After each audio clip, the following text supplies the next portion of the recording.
ला हौला वला कुव्वता इल्ला बिल्लाहिल अलिय्यिल अज़ीम। अऊज़ु बिल्लाहि मिनश शैतानिर रजीम। बिस्मिल्लाहिर रहमानिर रहीम। अल्हम्दुलिल्लाहिल्लज़ी ला यब्लुगु मिदहतहुल क़ाइलून वला युहसी नअमाहुल आद्दून वला युअद्दी हक़्क़हुल मुज्तहिदून। अल्लज़ी ला युद्रिकुहु बुअदुल हिमम वला यनालुहु गौसुल फ़ितन। अल्लज़ी लैसा लिसिफ़तिही हद्दुम महदूद वला नअतुम मौजूद वला वक़्तुम मअदूद वला अजलुम ममदूद। फ़तरल ख़लाइक़ बिक़ुद्रतिही व नशरर रियाह बिरहमतिही व वत्तदा बिस्सुख़ूरि मयदाना अर्दिही। सुम्मस्सलातु वस्सलाम वत्तहिय्यतु वल इकराम अला ख़ैरिल अनाम अल्लज़ी सुम्मिया फ़िस्समाइ बिअहमद व फ़िल अर्दि बिअबिल क़ासिम मुहम्मद। अल्लाहुम्मा सल्लि अला मुहम्मद व आलि मुहम्मद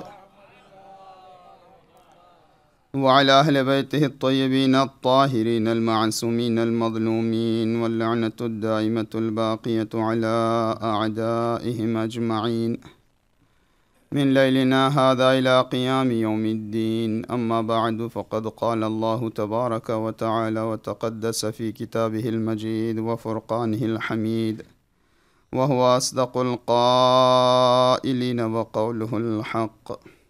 बिस्मिल्लाहिर रहमानिर रहीम। इन्नल्लज़ीना क़ालू रब्बुनल्लाहु सुम्मा इस्तक़ामू ततनज़्ज़लु अलैहिमुल मलाइका अल्ला तख़ाफ़ू वला तहज़नू वअबशिरू बिल जन्नतिल्लती कुन्तुम तुअदून। सलवात पढ़ दें।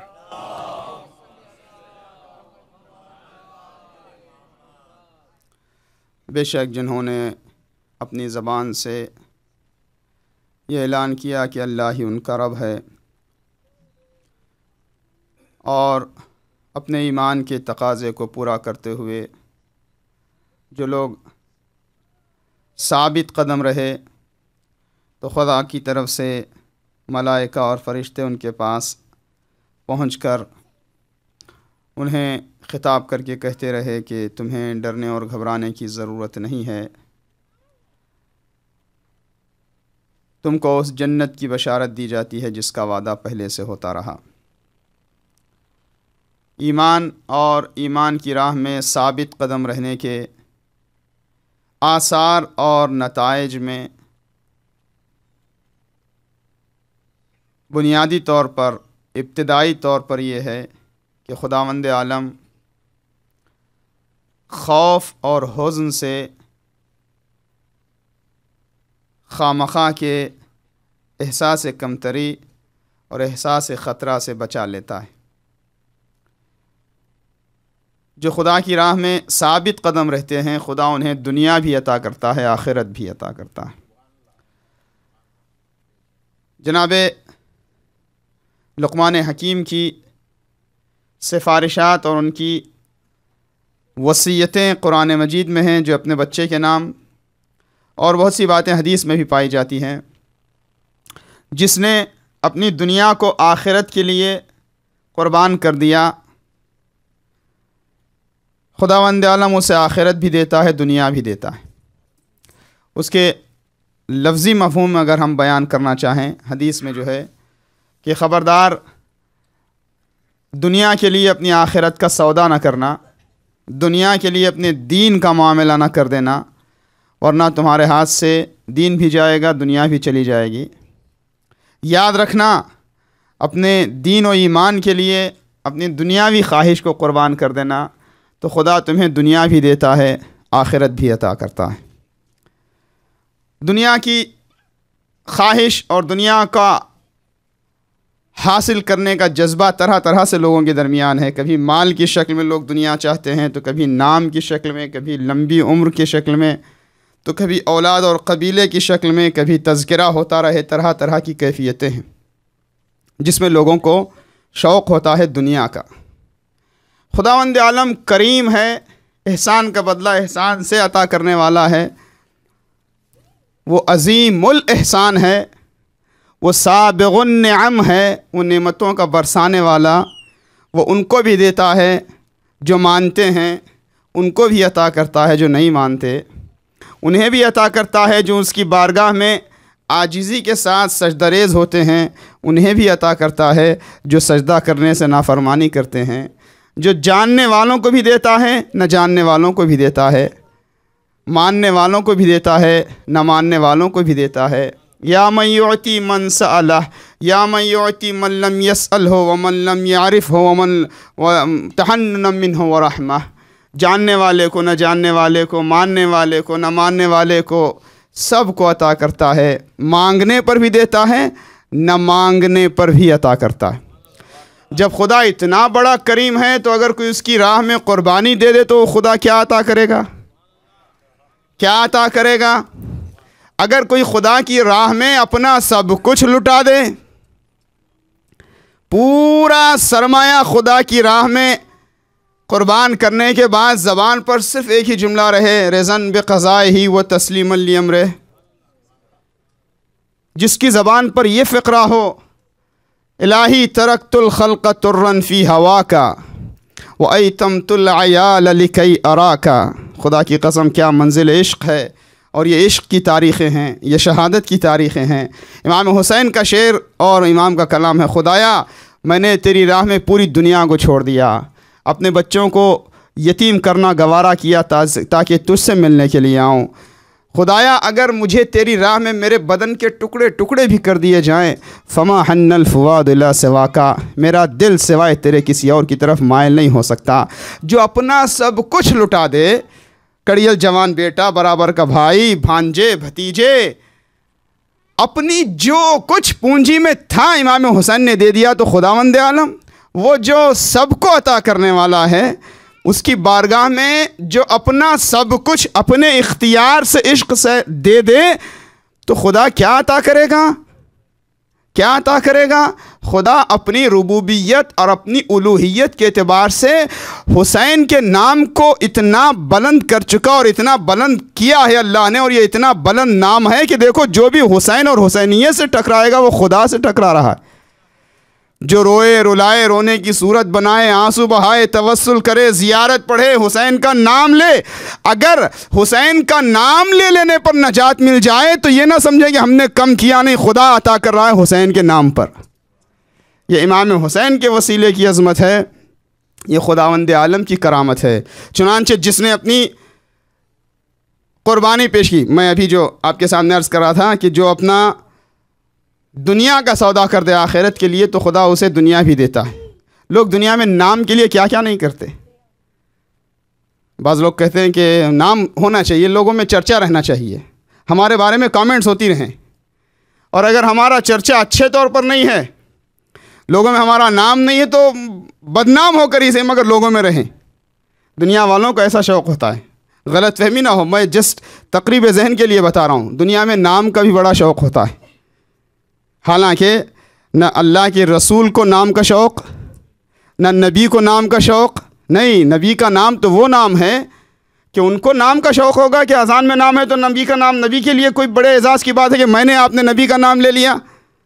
नहीं, हैदराबाद दक्कन की चार मीनार की मस्जिद में सुना, मैंने अपनी आंखों से नहीं देखा मगर सुना, वो शेर लिखा हुआ है, उस शेर को काफ़ी जगह पे पढ़ा है कि हज़ार मरतबे शूयम दहन बे मिश्क गुलाब, हज़ार मरतबे शूयम दहन बे मिश्क गुलाब, हनूज नाम तो बुर्दन कमाल बी अदबीस्त। या रसूल अल्लाह, मैं अपने दहन को 1000 बार मिश्क अंबर और गुलाब से धो लूँ, उसके बाद भी अगर मैं आपका नाम अपनी ज़बान से लूँ तो ये आपके नाम की बुलंदी के सामने मेरी जसारत है, मुझे माफ़ करना। तो रसूल का नाम अगर दुनिया ले रही है तो ये दुनिया वालों की तरफ से एजाज़ नहीं है, दुनिया वालों को एजाज़ है।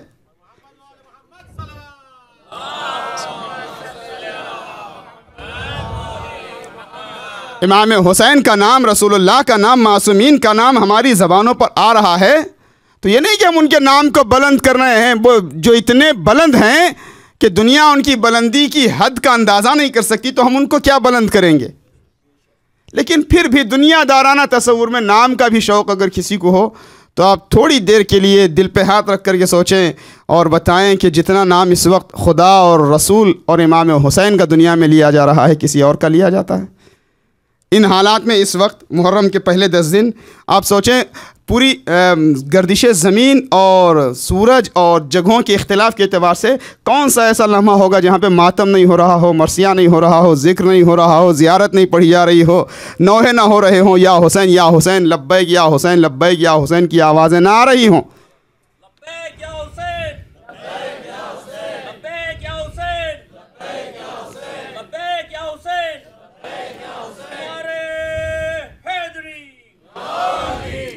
तो खुदावंद आलम अपनी करामत के एतबार से, अपनी किबरियाई के एतबार से इमाम हुसैन के नाम को भी उसने दुनिया में बुलंद रखा। सिर्फ दुनिया में बुलंद नहीं है, आखिरत में भी वो मुकाम दिया। आप हैं ज़ालिम ने समझा था कि मैंने इमाम हुसैन को कत्ल कर दिया और सब कुछ लूट लिया तो मैं कामयाब हो गया।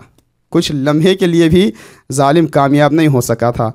जिनकी हुकूमत सरों पर होती है, अब वो सही हैं या गलत हैं, डिक्टेटर हैं या ज़ालिम हैं या नहीं हैं, जितनी भी हुकूमतें सरों पर होती हैं वो टाइम लिमिट होती हैं, उसकी एक्सपायरी डेट होती है, एक ख़ास मुद्दत के लिए होती है। लेकिन जिनकी हुकूमत दिलों पे होती है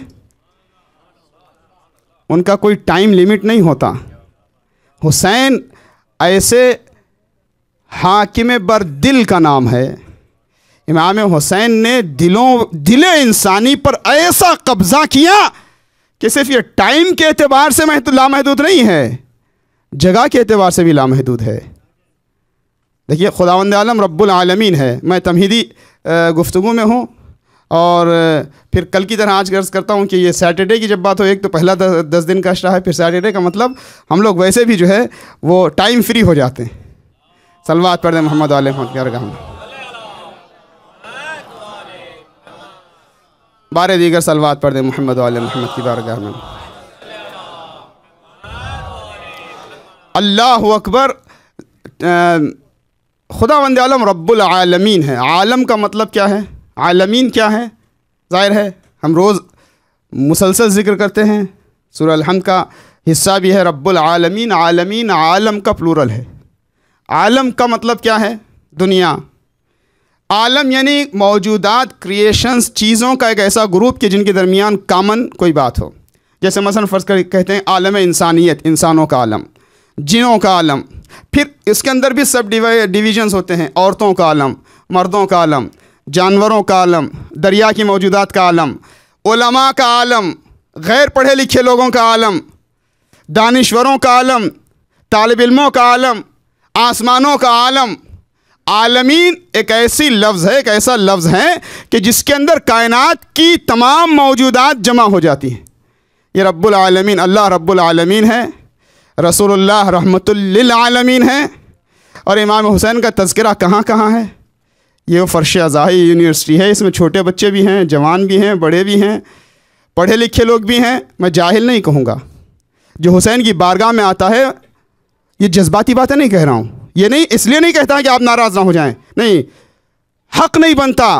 क्यों? इसलिए कि जो फ़र्श अज़ा पे आता है ये सबसे बड़ी दरसगाह है, और जो दरसगाह में आता है हदीस में है कि उसके सामने फ़रिश्ते पर बिछा देते हैं जिसके कदमों, क्योंकि मजलिस से बड़ी कोई दरसगाह नहीं है, और जो मजलिस में आ रहा है उसके सामने फ़रिश्ते पर बिछा देते हैं। तो जिसके कदमों के नीचे फ़रिश्तों के पर हों, माज़ाल्लाह हम उसको जाहिल कह सकते हैं? नहीं, ज़्यादा से ज़्यादा ये कह सकते हैं कि ज़्यादा पढ़े लिखे ना लोग, पढ़े लिखे लोग या बहुत ज़्यादा नहीं पढ़े लिखे लोग, मसलन बच्चों का आलम। गरज़ ये कि जितने मौजूदात हैं आलम की शक्ल में अलग अलग आलम में बांटे जाते हैं। इमाम हुसैन का तज़किरा कहाँ है? कहाँ कहाँ है? इंसानों के आलम में, जानवरों में, जिन्नात में, मलाइका में, आसमान वालों में, ज़मीन वालों में, फिर इंसानों के दरमियान बाँटें। देखें तक़सीम, औरतों में, मर्दों में, उलमा में, आम लोगों में, अलग अलग ज़बान के बोलने वालों में।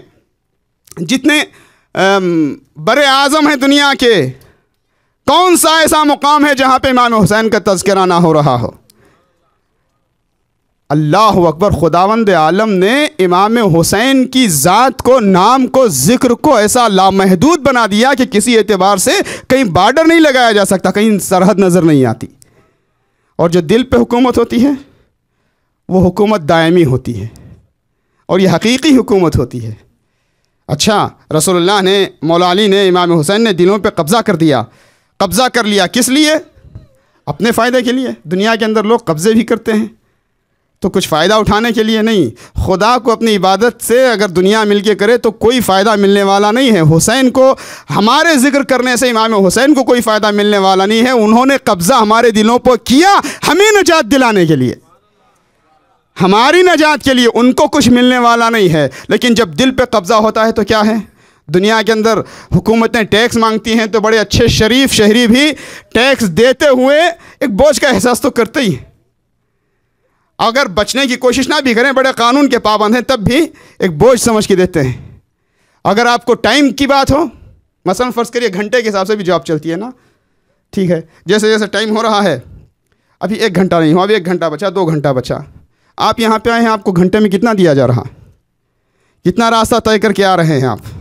बल्कि अफसोस तो यह है कि पूरा 10 दिन भी इतना मौका मिलता कि हम दुआ, ज़ियारत, मजलिस, मातम, मरसिया ही करते रहते। मजबूरियां हैं, बशरी तकाज़े हैं, वरना दिल के जज्बात तो यही हैं। दुनिया के अंदर फलाही कामों के लिए भी या किसी वजह से भी आपसे अगर माल मांगा जाता है तो देना भी पड़ा, बड़े दिलवाले भी हैं, तो कहीं ना कहीं बोझ का एहसास होता है। और जो पैसा मजलिस इमाम हुसैन का तबर्रुक बनता है, उसके लिए हम समझते हैं कि यही तो अपना सरमाया है, यही तो इन्वेस्टमेंट है। अगर खुदावंद आलम हमें तौफीक दे दे कि हमारे माल में से कुछ हिस्सा राह हुसैनियत के काम आ जाए, तो इससे बड़ी और क्या बात हो सकती है। इसलिए कहा गया, ये बातें जज्बाती भी हो सकती हैं लेकिन हकीकत पर मबनी हैं, इसके पीछे दलाइल हैं, मंतिक है, लॉजिक है। हर आँख इमाम हुसैन के गम में रोने के काबिल नहीं होती, हर दिल में मोहब्बत हुसैन के लिए जगह नहीं बनती, हर हाथ मातम के लिए नहीं उठता, हर जगह फ़र्श अज़ा का अहतमाम नहीं होता, हर एक के पैसे में मजलिस का तबर्रुक बनने की किस्मत नहीं होती। ये सब इंतखाब इलाही होता है, ये सब इंतखाब इलाही है। जैसे हज के लिए आप जाएं तो आपको बुलावा आया है, ज़ियारत के लिए जाएं आपको बुलावा आया है, इवन आप मजलिस के लिए आ रहे हैं। मैंने शायद इब्तिदा में अर्ज़ किया था, ये बुलावा है, ये तौफीक है। अब इस तौफीक से हम भरपूर फ़ायदा उठाएं, ये हमारी ज़िम्मेदारी है।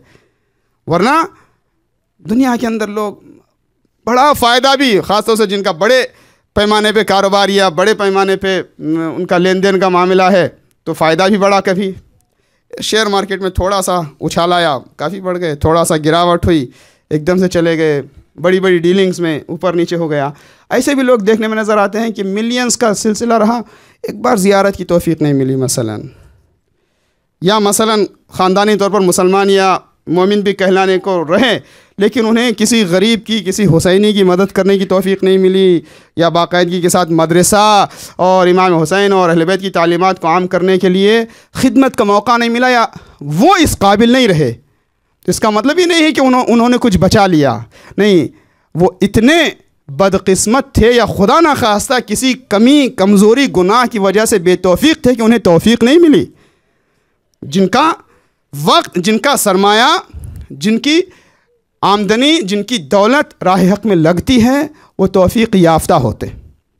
मैं बात को समेट दूँ जल्दी से कि अल्हम्दुलिल्लाह खुदावंद आलम ने जो हमें तौफीक दी है, उन तौफीक़ात में से एक तौफीक ये है कि इमाम हुसैन के नाम में जो जाज़बियत थी, उस जाज़बियत की वजह से दुनिया के गोशे गोशे में अल्हम्दुलिल्लाह, मेरे पास कोई ऐसा नंबर नहीं है, लेकिन दसों और सैकड़ों की तादाद में कम से कम आपके नॉर्थ अमेरिका में ऐसी बारगाहें बन गई जिनको इमाम हुसैन की कशिश की बुनियाद पर कायम किया गया और जहाँ से दीन की तालीम दी जाती है।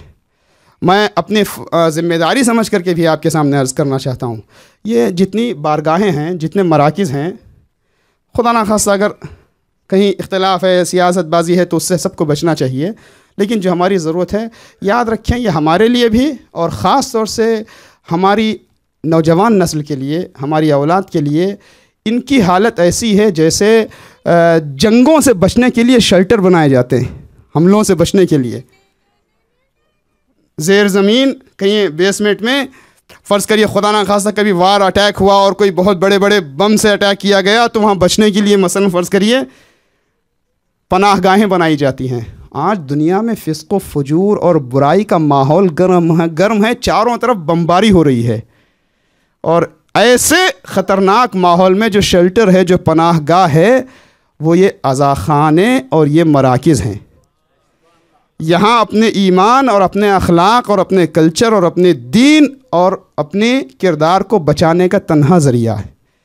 तो ये बहुत बड़ी नेमत है। नेमत को कद्र करने का, नेमत का शुक्रिया बजा लाने का क्या तरीक़ा है? एक तरीक़ा यह है कि हम ज़बान से शुक्रिया बजा लाएँ। अल्हम्दुलिल्लाह अल्हम्दुलिल्लाह अल्हम्दुलिल्लाह, शुक्रनिल्लाह शुक्रनिल्लाह, सजदे शुक्र करें, नमाज शुक्र पढ़ें, शुक्राने के तौर पर रोज़े रखें। एक शुक्र का तरीक़ा यह है। दूसरा तरीक़ा यह कि नहीं, शुक्र का तरीक़ा जो जैसी नेमत है उस नेमत से वैसा फ़ायदा उठाएँ। मसलन कुरान मजीद नेमत है, कहा कि कुरान से की नेमत का फ़ायदा उठाने का मतलब यह कि तुम कुरान पढ़ो, सीखो, समझो, अमल करो। ये शुक्र कुरान है। आलिम दीन का वजूद, अगर कोई आपको दीन समझाने वाला है तो वो नेमत है, उससे इस्तेफ़ादा करो। इसी तरीके से मसाजिद, मराकिज़, इमाम बारगाहें, ये नेमत हैं। तो इस नेमत का शुक्रिया बजा लाने का यही तरीक़ा है कि इनसे हम भरपूर फ़ायदा उठाएँ। माह अज़ा में, माह मुहर्रम में दूर दूर से भी मोमिनीन को आने की तौफ़ीक़ मिलती है, मगर मैं अपनी तरफ से एक ज़िम्मेदारी समझ करके अर्ज़ करना चाहूँगा, अज़ीज़ों, अगर हम मराकिज़ से दूर रहे, साल भर फासला हमने रखा शब जुमा के हिसाब से, संडे स्कूल और बच्चों के लिए और बाकी प्रोग्राम्स में, तो याद रखें कि हम बहुत कुछ खो रहे होते हैं। अगर आपको बहुत देर तक भी ट्रैफिक में वक्त लगा करके पहुंचना पड़ता है तो ज़रूर पहुंचें, कि यही एक रास्ता है नजात का। पहला मरहला इन मराकिज़ से फ़ायदा उठाने का, यहाँ पे शिरकत करें। दूसरा मरहला, इसमें वक्त दें, इन्वॉल्व रहें। हर जगह की बात कर रहा हूँ मैं। और साथ ही साथ जब माली इमदाद की ज़रूरत हो तो जितना हो सकता है दामे दिरहमे सुखने इसमें हिस्सा लेने की कोशिश करें, क्योंकि ये जो है ऐसी कैफियत है, मैं नहीं जानता, मैंने यहाँ कभी मिसाल दी है कि नहीं दी है। मैं अक्सर ऐसे मकाम पे मेरे जहन में एक मिसाल ये आती है कि हर कंट्री में, दुनिया भर के अंदर डिफेंस मिनिस्ट्री के तौर पर एक पूरी मिनिस्ट्री कायम रहती है, और जंग की तैयारी के तौर पर और बाकी प्रिपरेशन में पूरे कंट्री का 20-25-30% या उससे भी ज़्यादा हर साल सर्व कर दिया जाता है, जबकि रोज़ जंग नहीं होती है। जंग कभी शायद हो जाए, शायद अटैक हो जाए, अटैक होता नहीं है, मगर फिर भी बहुत बड़ा सरमाया पूरे कंट्री का डिफेंस की तैयारी में लगा दिया जाता है। किस लिए? कहा कि भाई अगर डिफेंस की ताकत रहेगी तो बॉर्डर्स महफूज रहेंगे, और अगर सरहदें मुल्क की महफूज रहेंगी तो दुनिया मुल्क के अंदर कारोबार चलेगा, लॉ एंड ऑर्डर रहेगा, पीस रहेगा, सब कुछ रहेगा। अगर सरहदों पर दुश्मनों की निगाहें आ गई तो पूरे मुल्क का अमनो अमान ख़राब हो जाएगा, और जब अमनो अमान ख़राब हो जाएगा तो फिर कुछ नहीं बचने वाला। ये मराकिज़ हमारे दीन की डिफेंस मिनिस्ट्री है। अगर ये कायम है तो माँ बाप के हुकूक की भी कल उम्मीद रहेगी। अगर ये कायम है तो कल के हमारे बच्चे भी दीनदार रहेंगे। और अगर यहाँ रौनक ना रही, खुदा ना खासा यहाँ वीरानी आ गई, तो इसका मतलब है कि हमारा सब कुछ चला जाएगा। आप हज़रात मिलकर सलवात पढ़ दें मोहम्मद वाले मोहम्मद की बरगाह में।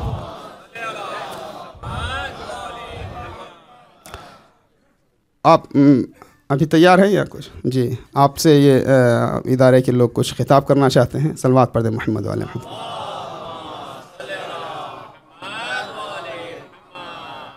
थोड़ा सा आगे तशरीफ लाएं, मोमिनीन जो पीछे हैं थोड़ा सा आगे। और पीछे चलेगा, और पीछे चलेगा, और पीछे चलेगा।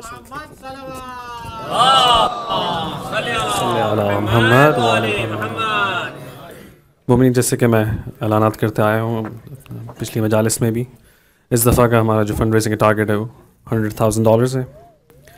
और ये मेरे हाथ में एक प्लेज बुक है, इसके अंदर प्लेजेस मौजूद हैं, तो ये हम इसको डिस्ट्रीब्यूट कर देंगे और आप लोग इसको फिल आउट कर लें और एक दूसरे को पास कर दें। इसमें से कोई पेज निकालने की ज़रूरत नहीं है, ताकि हमारे पास एक साथ सब कलेक्ट हो जाए। और मैं गुजारिश करूँगा ब्रदर मज़हर अब्बास से कि वो आके ज़रा आप लोगों से गुफ्तगू करें फंड रेजिंग सिलसिले में। बर मोहम्मद वाले मोहम्मद सल्लल्लाहु अलैहि वसल्लम।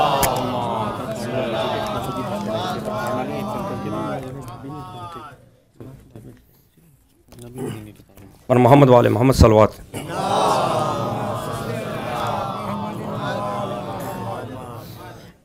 अस्सलाम वालेकुम ब्रदर्स एंड सिस्टर। सबसे पहले मैं गुजारिश करूँगा तमाम मोमिनीन मोमिनात से कि जितने भी मोमिनीन मोमिनात यहाँ मौजूद हैं उनके मरहूमीन और वो मोमिनीन मोमिनात महरूमीन जो इस दुनिया से जा चुके हैं, जिनका पढ़ने वाला कोई नहीं है, और हमारे जितने भी वॉलंटियर्स हैं जो पार्किंग लॉट में हेल्प कर रहे हैं, हमारी बाहर टेंट लगाया है उसमें हेल्प कर रहे हैं, किचन में हेल्प कर रहे हैं, उनके महरूमीन, मौलाना साहब के महरूमीन, इन सब के महरूमीन के लिए सूरह फातिहा बुलंद आवाज़ के साथ अल्लाहुम्मा सल्लि अला मुहम्मद व आले मुहम्मद बिस्मिल्लाहिर्रहमानिर्रहीम अल्हम्दुलिल्लाहि रब्बिल आलमीन अर्रहमानिर रहीम इय्याका नअबुदु व इय्याका नस्तईन इहदिना सिरातल मुस्तक़ीम सिरातल लज़ीना अनअमता अलैहिम वस्सलालीन अल्लाहुम्मा सल्लि अला मुहम्मद व आले मुहम्मद।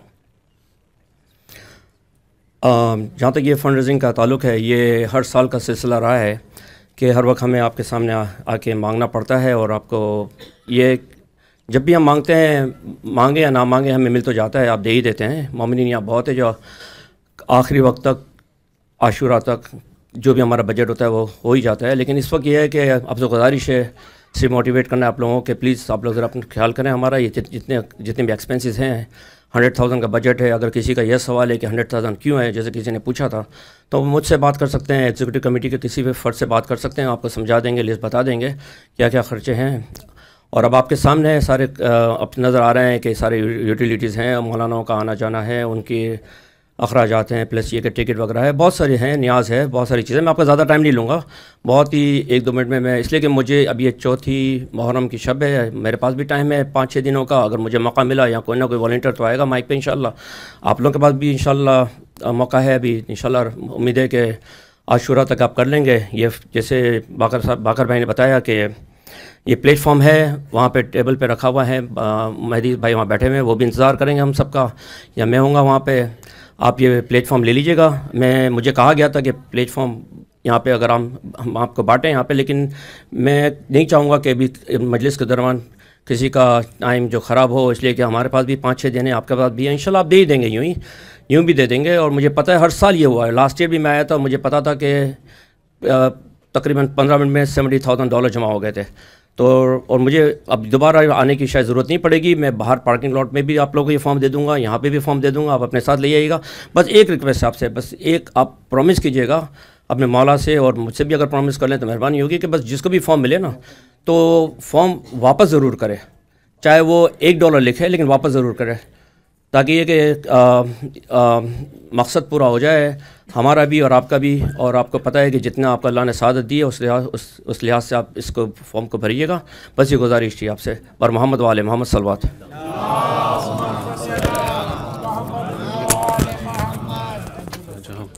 जज़ाकल्लाह अज़हर भाई, मैंने बुलंद तर सलावत पढ़ दी।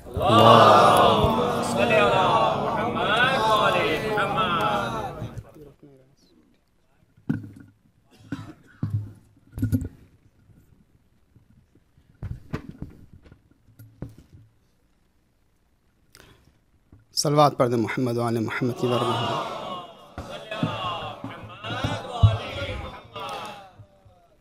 बारे दीगर सलवात पढ़ दे मोहम्मद वाले मोहम्मद की बरकत।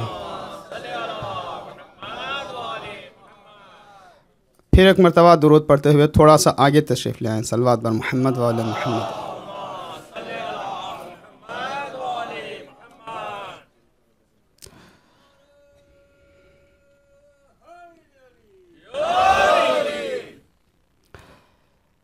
बिस्मिल्लाहिर्रहमानिर्रहीम। इन्नल्लज़ीना क़ालू रब्बुनल्लाह थुम्मा इस्तक़ामू ततनज़्ज़लु अलैहिमुल मलाइका अल्ला तख़ाफ़ू वला तहज़नू अबशिरू बिल जन्नतिल्लती कुन्तुम तुअदून।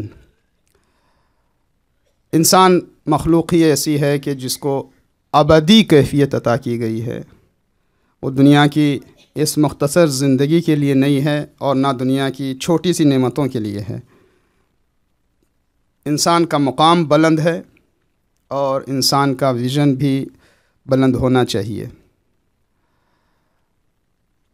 खुदावंद आलम कुरान मजीद में मुख्तलिफ़ जगहों पे ऐलान करता है कि हमने तुम्हारे लिए ज़मीन व आसमान को मुसख्खर कर दिया, तुम्हारे हवाले कर दिया।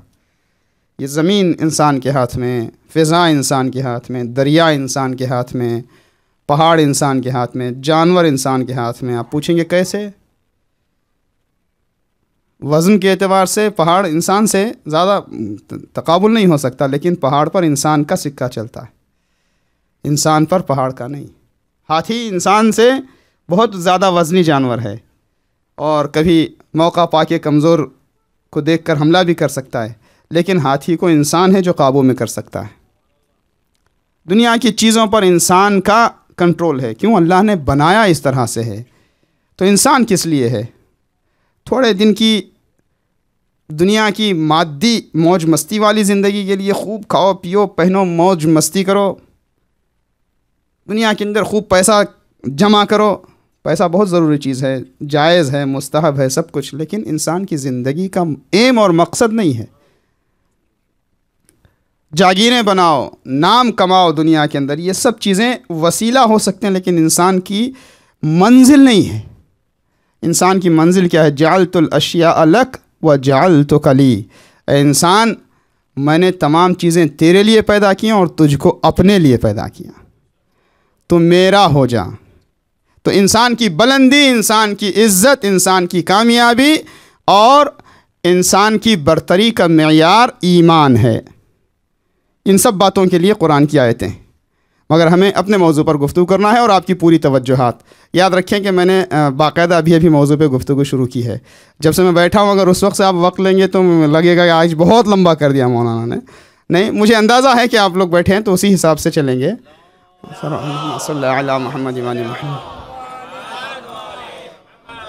लेकिन इंशाअल्लाह तवज्जो रहे, वो कम भी बहुत है जिससे मेरे दिल पे, आपके दिल पर असर हो जाए, और इससे बढ़कर बीबी सैयदा और खुदावंद आलम की बारगाह में कबूलियत का शरफ़ पाले। और वो बहुत भी कुछ नहीं है जो कबूलियत की काबिल ना हो। हर एतबार में, हर खिदमत में, हर इबादत में यही कैफियत है। काबिल कबूल हो और खुदा करे कि हमारे दिल, हमारे जज्बात पाकीज़ा हो जाएं इस बारगाह के लिए, और पूरी तहारत के साथ हम यहाँ पर आएँ और मुकम्मल तौर पर तहारत लेकर के उठें।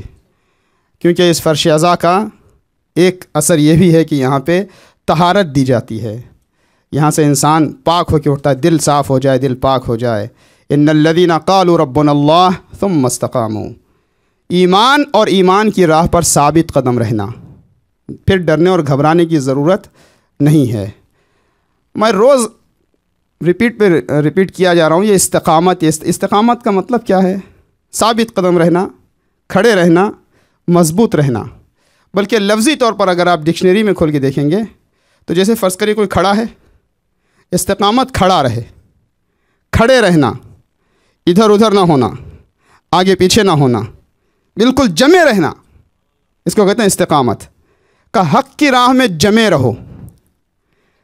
कहना बहुत आसान है, हर जगह हर एतबार से हक़ पर डटे रहो, जमे रहो, ज़र्रा बराबर इधर उधर ना होना, हक़ से बिल्कुल इधर उधर ना होने पाए, तुम्हारे कदम में ज़र्रा बराबर जंबिश ना आए। इसका मतलब क्या? ज़िंदगी में हठधर्मी पैदा करें, ज़िद्दियत के साथ हमने जो कह दिया वो कह दिया। एक बार एक स्टेटमेंट जब ज़बान से निकलता है तो नहीं निकले, वह उसके बाद वापस नहीं होगी। हम घर के बड़े हैं तो मैं हूँ तो मैं ज़ाहिर है कि मर्द हूँ तो मर्द की बात चलेगी। भाई अगर तुमने गलत कह दिया या कोई बात तुमसे बेहतर समझ में आ रही है तो मान लो। इसीलिए कहा गया है कि इंसान के सिरात मुस्तकीम पर होने की एक पहचान ये भी है कि वो हक़ को कबूल करने में देर नहीं लगाता। यानी भले उसकी गलती हो दोनों तरफ से। कभी खातून ये समझे कि भाई आपका घर के बाहर चले, घर के अंदर मेरी हुकूमत चलेगी, वहाँ भी नहीं होगा। ज़िंदगी के मामलात में भी, ज़ाती मामलात में, पर्सनल इश्यूज़ में हमेशा कॉम्प्रोमाइज़ के लिए तैयार रहना चाहिए, और दीन और ईमान के मामले में कभी कॉम्प्रोमाइज़ नहीं करना चाहिए। शायद ये जुमला याद रहा तो मेरे लिए, आपके लिए, सबके लिए, पूरे मुहर्रम के लिए काफ़ी है। जहाँ पे हमें सख्त होना चाहिए वहाँ नर्म हो जाते हैं, जहाँ पे नर्म रहना चाहिए वहाँ ज़बरदस्ती सख्त रहते हैं। खुदा ना खासा सालों साल, मसलन फ़र्ज़ करिए किसी से नाराज़गी हो गई, फलां साहब ने मसला पूछा, उन्होंने ये मूड में जवाब दे दिया। घर में भाई भाई में किसी बात पे अनबन हो गई, वो सालों साल सिलसिला चल रहा है।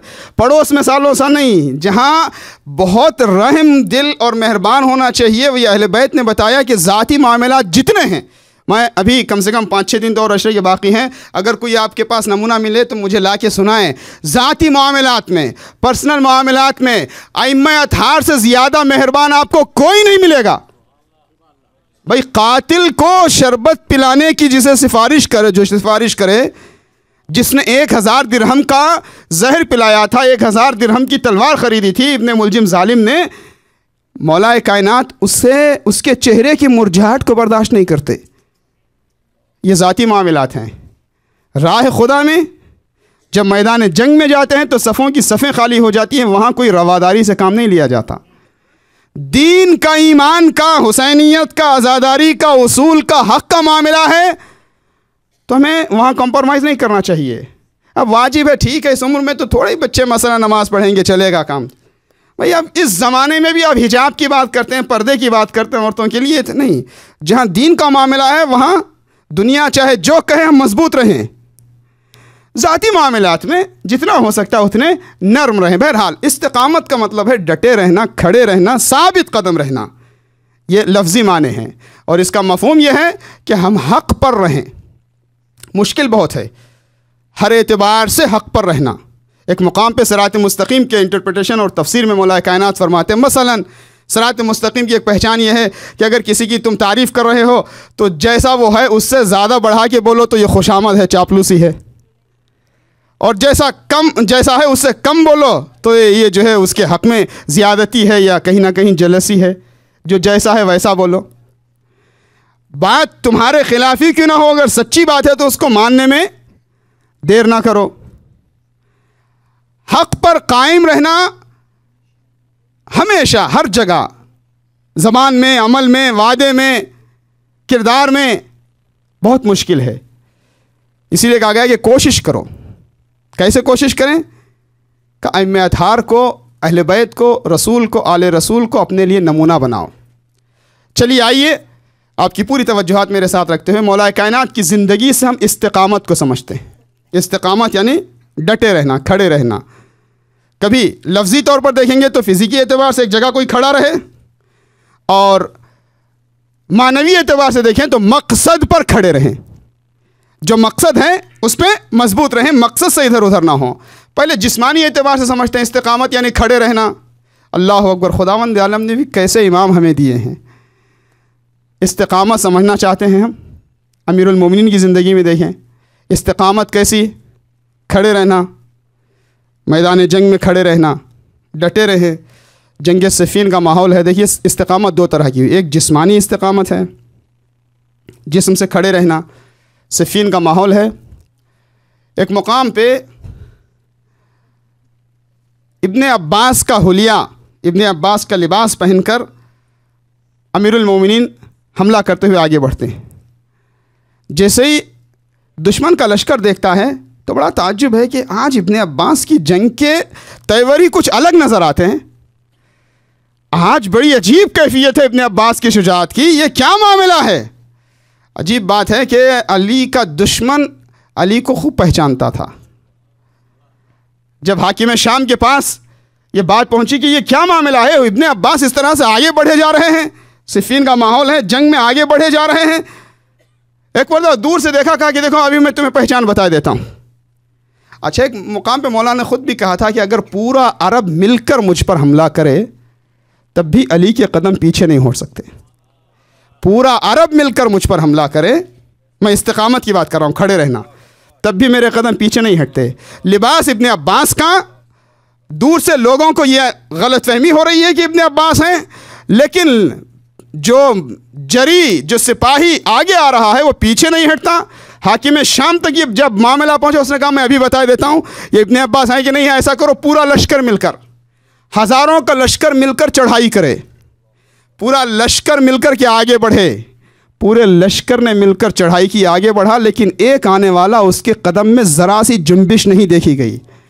एक मरतबा हाकिम शाम मुआविया ऐलान करता, कसम है खुदा की ये सिवाय अली की कोई और नहीं हो सकता।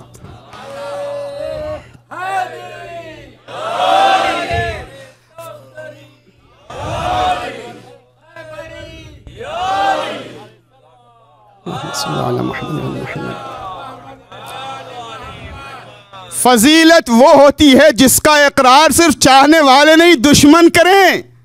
दावा करते हैं मौला अली, सबूत देता है दुश्मन। इसीलिए आप वो जंग खैबर में जो सुनते हैं ना कि रसूलुल्लाह ने ऐलान किया था कल अलम मैं उसको दूंगा जो कर्रार होगा, जर्रार होगा, गैर फर्रार होगा। कर्रार के मानी क्या है? कर्रार यानी बढ़ बढ़ कर हमला करने वाला। खुदा के कलाम में, रसूल के कलाम में कुछ एक्स्ट्रा और एडेड वर्ड्स नहीं होते। उर्दू ज़बान में कहते हैं कि जब शायरी शेर कोई शायर शेर लिखता है तो कभी कभी ख़ुद शायर भी, बड़े उस्ताद शायर भी कहते हैं कि आप सुन रहे थे तो ये भी सुन लें, यानी बस ऐसे ही है, कहते हैं ये भर्ती का है। कभी कभी वज़न मेंटेन करने के लिए पोइट्री में, शायरी में दो एक लफ्ज़ ऐसे ही जोड़ देते हैं ताकि वज़न जुड़ा रहे। खुदा के कलाम में, रसूल के कलाम में कुछ एडेड, कुछ एक्स्ट्रा, कुछ गैर ज़रूरी नहीं होता है। तवज्जो आपकी। रसूलुल्लाह कहते हैं कि कल अलम मैं उसको दूंगा, पहले तो ये कहा कि वो कल अलम उसको दूंगा जो मर्द होगा, कल अलम उसको दिया जाएगा जो मर्द होगा। अब बाकी चीज़ें आप पढ़ते जाएं। जो कर्रार होगा, कर्रार की मानी है बढ़ बढ़ कर हमला करने वाला। गैर फर्रार होगा, भागने वाला नहीं होगा। युहिब्बुल्लाह व रसूलह, अल्लाह और उसके रसूल से मोहब्बत करेगा। युहिब्बुहुल्लाह व रसूलह, अल्लाह और उसका रसूल भी उससे मोहब्बत करता है। यानी 5 इत्तेफाक से इस रिवायत में 5 सिफ़ात हैं। अलम में 5 पंजे का जो निशान होता है, शायद इससे हम सबको ये सबक लेना चाहिए कि देखो अलम उठाते हो तो 5 सिफ़ात अपने अंदर पैदा करो। मौला अली के सिफ़ात और उनकी ज़िंदगी की तालीमात अपने अंदर पैदा करने की कोशिश करो। कर्रार जब कह दिया तो फिर गैर फर्रार कहने की क्या ज़रूरत थी? कर्रार ख़ुद जो बढ़ बढ़ के हमला करता है। उलमा ने तफसीर में बयान किया कि असल में रसूलुल्लाह ये कहना चाहते हैं कि हो सकता है कि कभी कोई बढ़ बढ़ के हमला करने वाला हो, कभी बढ़ के हमला करता जाता है, कभी भाग भी जाता हो। अली ऐसा कर्रार नहीं है कि जिसके यहाँ कोई तसव्वुर भी हो। ये बड़े जज्बाती अंदाज में सुनते हैं ना आप ये सब फ़ज़ाइल को, मैं अपने मतलब को वाज़ेह करने के लिए इशारा कर रहा हूँ। अमीरुल मोमिनीन की जो ज़रा होती थी, जंग में पहनने के लिए जो सिपर होता था, उसमें पुश्त का हिस्सा नहीं होता था, पुश्त का हिस्सा होता ही नहीं था। क्यों? कहा कि ये कर्रार गैर फर्रार है। सिपर सामने की, ज़ाहिर है जंग में जा रहे हैं तो सिपर होगी, लेकिन उसको सिपर में पुश्त का हिस्सा होने की ज़रूरत ही नहीं, इसलिए कि कभी दुश्मन को पीठ दिखाने वाली शख्सियत है ही नहीं। ये मैदान जंग की जिस्मानी इस्तिकामत थी। मेरे साथ चलें आप, ये जिस्म की इस्तिकामत थी, लेकिन जिस्म की इस्तिकामत से ज़्यादा मानवी इस्तिकामत, रूहानी इस्तिकामत, स्पिरिचुअल इस्तिकामत है। वो कौन सी इस्तिकामत है? कि अली हर एतबार से इमाम है। अली ईमान में भी मेयार ईमान हैं, अमल में भी मेयार अमल हैं, ये कायनात के लिए नमूने अमल हैं। कहा इनकी जिस्मानी इस्तिकामत तुमने देखी, इससे बढ़कर इनकी मेराज इस्तिकामत, इनकी रूहानी इस्तिकामत में देखो। भाई जंग में इतने बड़े पहलवान को ज़मीन पे पछाड़ दिया कि जिसकी निगाहों से निगाहें टकराने से भी लोग डरे, लेकिन जब इतने बड़े पहलवान को ज़मीन पे गिरा दिया, उसने ऐसी हरकत की जिस पे आम तौर पर लोगों को गुस्सा आता है। अब उसके सीने से उतर आए, उसने लोहा बिदान फेंक दिया, उसके सीने से उतर आए, और उसके बाद जंग ख़त्म हो गई। उसको मौला अली के हाथों पर फतह हो गई। होने के बाद लोगों ने कहा या अली ठीक है उसने गलती की, जसारत की, मगर ये जंगी टैक्टिक और फ़नून हर्ब के ख़िलाफ़ होता है कि इतने बड़े और पहलवान दुश्मन पर काबू पाने के बाद उसे छोड़ा नहीं जाता। मौला अली ने कहा कि दुनिया वालों को पता तो चले, कोई ये ना कह दे कि जब उसने थूकने की जसारत की तो अली को गुस्सा आ गया, गुस्से में कत्ल कर दिया। नहीं, जब मैदान जंग में भी ऐसे आलम में भी होता है तो अली मानवी इस्तिकामत की उस मंजिल पर होता है कि ज़र्रा बराबर रज़ा इलाही से ज़रा सा भी हटने का तसव्वुर भी ना पैदा हो।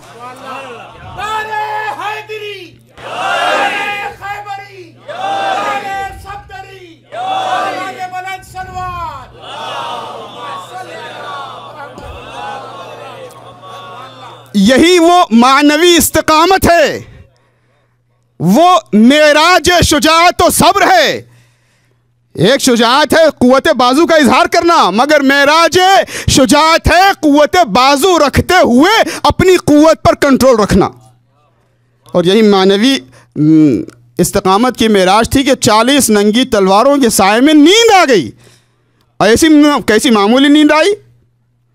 बहुत ज़्यादा तफसील में जाने की, पूरे वाक़े को बयान करने की ना गुंजाइश है ना ज़रूरत है।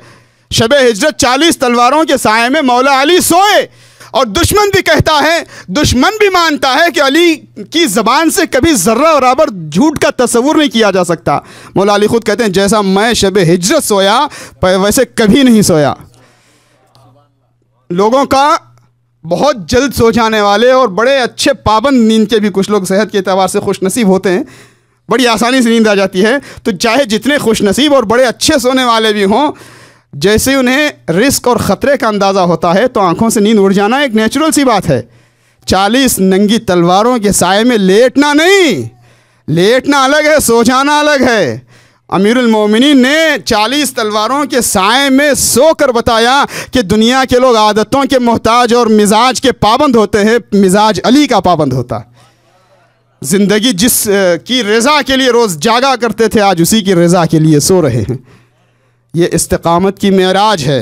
जिन फ़ज़ाइल को हम देखते हैं उनको इस ज़ाविये से भी देखें कि जिससे हमारे वजूद और हमारे दिलो दिमाग और हमारे किरदार पर असर पड़ता जाए। तो मानवी इस्तिकामत हर मैदान में ज़रूरत होती है। अब आप सोचते जाएं, सिलसिला ख़ुद कायम करते जाएं, गुफ्तार के तसलसल को बरकरार रखें। कभी मैदान जंग में इस्तिकामत की ज़रूरत है तो कभी महराब इबादत में इस्तिकामत की ज़रूरत है। अच्छा, महराब का मतलब ही हर्ब से है, कारज़ार, जंग का मैदान है महराब अपने तौर पर।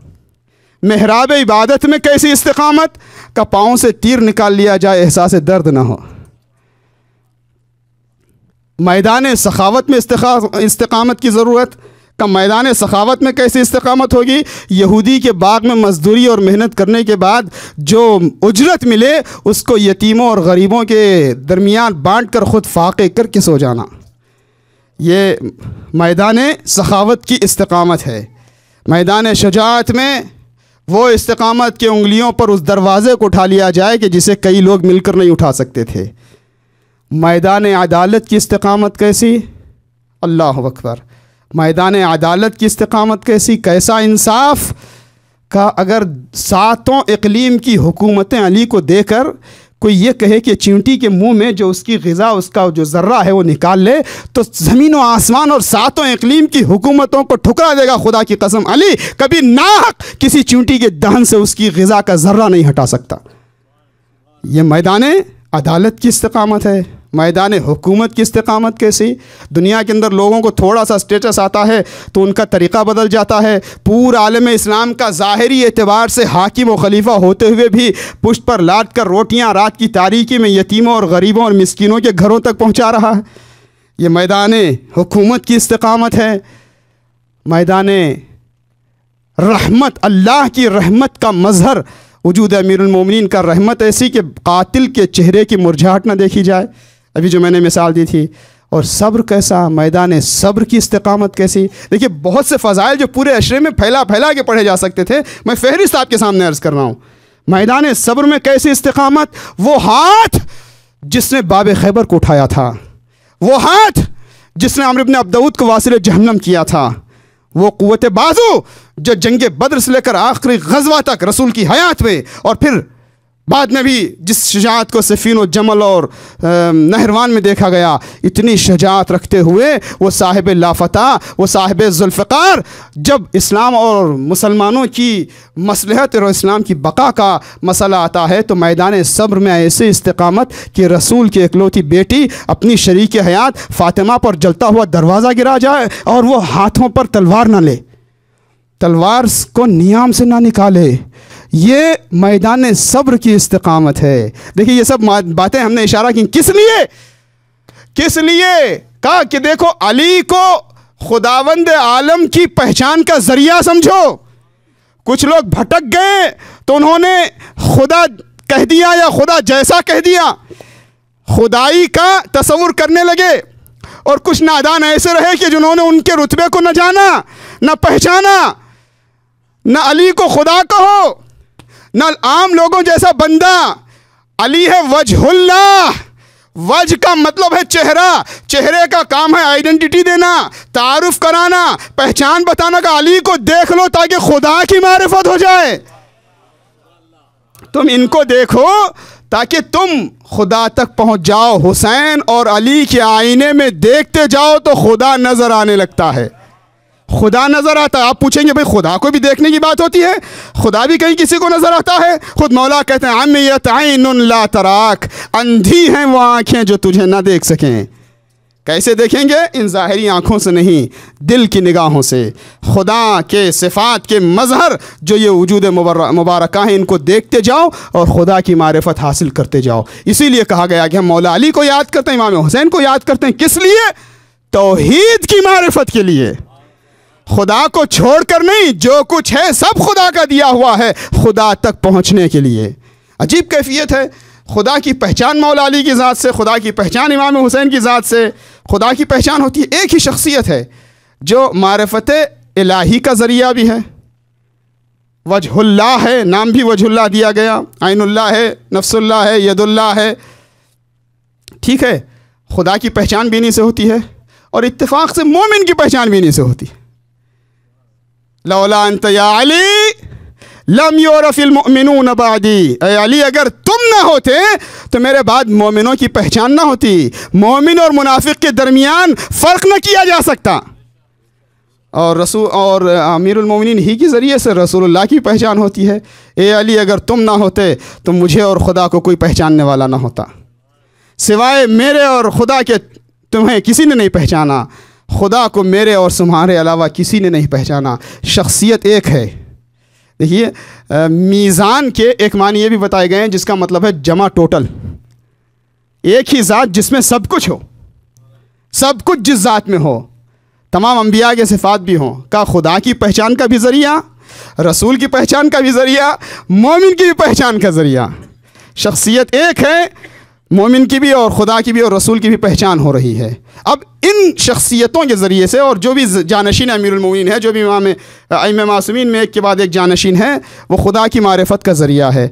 अब हम आए अपने मौजू के हवाले से इस्तिक़ामत को समझना चाहें तो मौला अली की ज़िंदगी में समझें और मौला अली के सिफ़ात की रोशनी में कैसे समझें।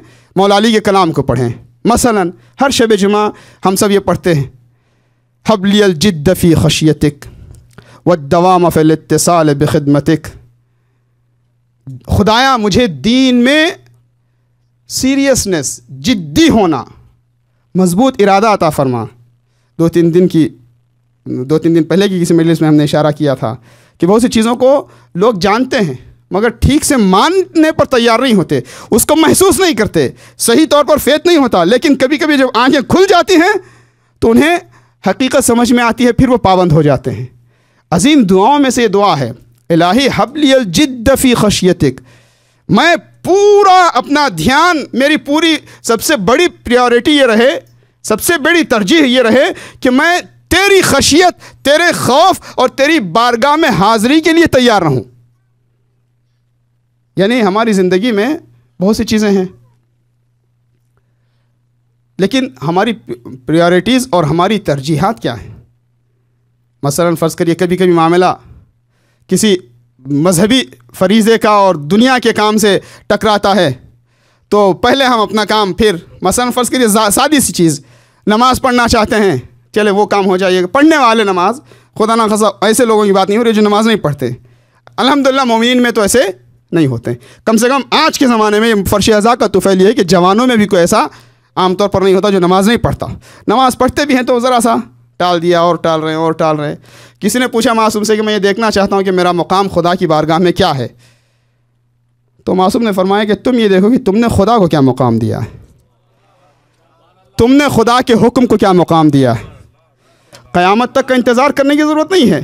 तुमने जो स्टेटस दिया खुदा के हुक्म को, तुम्हारे पास भी खुदा का वही मुकाम, तुम्हारा मुकाम भी खुदा के पास ऐसे ही है। और ज़रा सी मिसाल को वाज़े कर दूँ, हमने कहा कि ठीक है अज़ान का वक्त हो गया, आप वो कर लेंगे, ये हो जाएगी, ईमेल का जवाब दे दें, थोड़ा सा हम सब के साथ ये होता है, मैं अपने समय दर्ज कर रहा हूँ, थोड़ा सा ये टेक्स्ट देख लें, उसके बाद ये जवाब दे दें और फिर ये काम कर दें और फिर ये है, थोड़ा सा वो कर दें और वो कर दें और कर दें। तसव्वुर करें क़यामत का दिन होगा, शिद्दत की धूप होगी, ठीक है, तुम्हें बाकी तमाम पूरे मामला तुम्हारे तय हो गए, अब बस एक वो नमाज तुमने उतना टाला था, चलो पहले उन लोगों का हिसाब हो जाए, वो हो जाए, वो हो जाए, रुके रहो। अगर यही कहा जाए हमसे कि ठीक है तुमने जैसे हर चीज़ के बाद मेरे हुक्म को याद किया था, मैं भी सबके बाद तुमको याद करूं तो क्या होगा।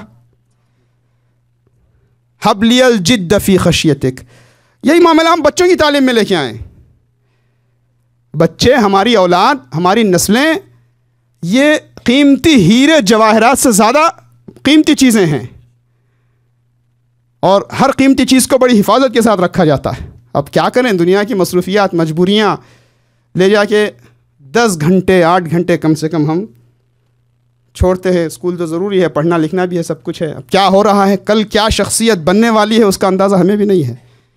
देखिए फ़र्श अज़ा है और ये हमारी ज़िम्मेदारी है कि इन मामलात पर डिस्कस करें इन दिनों में, क्योंकि ये हुसैनियत का तकाज़ा है। 8-10 घंटे रोज़ाना शख्सियत कैसी बन रही है। और फिर फ़र्ज़ करिए संडे को या सैटरडे को कोई रिलीजियस स्कूल है, कोई मदरसा है, तो बड़ी मुश्किल से आना भी चाहते, नहीं भी आना चाहते, एक बार गायब, दोबारा गायब। तो आप तसव्वुर करें, हम तसव्वुर करें कि हमने अपने दीन का कितना ख़याल रखा और अपने दीन के लिए कितना एहतमाम किया। इस्तिक़ामत दर दीन का मतलब ये है कि हमारी पहली प्रायोरिटी, क्योंकि इसके बाद भी ज़रूरी नहीं है। देखिए दुनिया के अंदर शैतानी वसवसे हैं। इसका मतलब ये नहीं कि थोड़ी सी दीनी तालीम दे दी, थोड़ा सा कुरान पढ़ा दिया, थोड़ा सा कभी मजलिस में आ गए, कभी रमज़ान में नमाज में आ गए, तब इसके बाद हम हर तरह से बच जाएंगे, ऐसा नहीं है।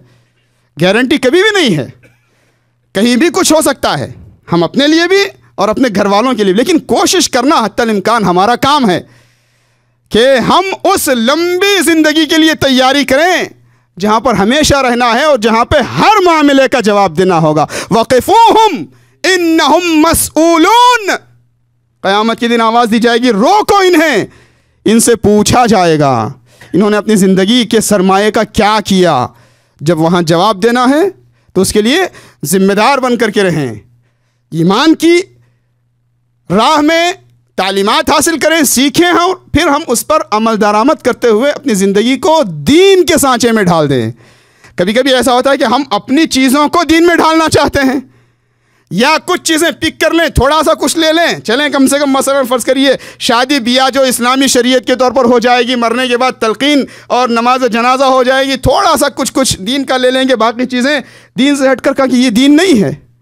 दीन का मतलब मुकम्मल तौर पर इलाही निज़ाम के अंदर आ जाना और याद रखना कि जवाबदेह होना होगा। हम सबको यकीन भी है, मानते भी हैं, लेकिन थोड़ा सा ये ऐसा महसूस होता है कि अभी तो ये बात की बातें हैं या दूसरों के लिए हैं। कभी कभी मेंबर से भी कोई नसीहत की बात होती है, कोई पैगाम दिया जाता है, तो लोग समझते हैं कि शायद ये फ़लाँ साहब के लिए फ़िट हो रहा है, फ़लाँ साहब के घर के लिए मसलन ऐसी बात। पहली बात तो ये है कि हमारे ऐसे नए लोग होते हैं तो किसी का ज़ाती मामला जानते ही नहीं हैं, और अगर जानते भी हो तो ज़ाती मामला उस शख्स से डिस्कस किया जाता है।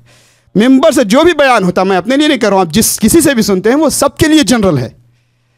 सबसे पहले बयान करने वाला अपने लिए बयान करे और हर एक अपनी ज़िंदगी में उसको अप्लाई करने की कोशिश करे, दूसरों पे फिट ना करे, ये जनरल बात है। तो कभी कभी हम चीज़ें जानते हैं मगर उसको महसूस नहीं करते। यकीन करें, खुदा की कसम यकीन रखें, करबला वालों ने बताया ज़िंदगी बहुत मुख्तसर है, लंबी मुद्दत जीना है हमेशा हमेशा के लिए, तो हक़ की राह में अपनी ज़िंदगी को वक्फ़ कर दो, खुदा तुम्हें तवील ज़िंदगी देगा। यकीन रखें, कभी कभी जनाजा उठता है कोई तो हम समझते हैं कि किसी की मौत वाक़ होगी, मगर हम इतना याद नहीं रखते। महसूस करें, नज़दीक महसूस करें। एक साहब एक आलिम दीन के पास पहुँचे और पहुँचने के बाद उन्होंने कहा कि क़िबला मैं आपसे एक सवाल पूछना चाहता हूँ। लोग सवाल पूछते हैं, ठीक है क्या पूछना चाहते हो? कहा पूछना ये चाहता हूँ कि मैंने ख्वाब में देखा है कि मेरी मौत का वक्त करीब आ चुका है और मैंने बिल्कुल जो है वो अपनी मौत आँखों से ख्वाब में देख ली है, और उसका रिएक्शन ये हुआ है कि जब से मैं उठा हूँ अब मेरा तरीक़ा बदल गया है।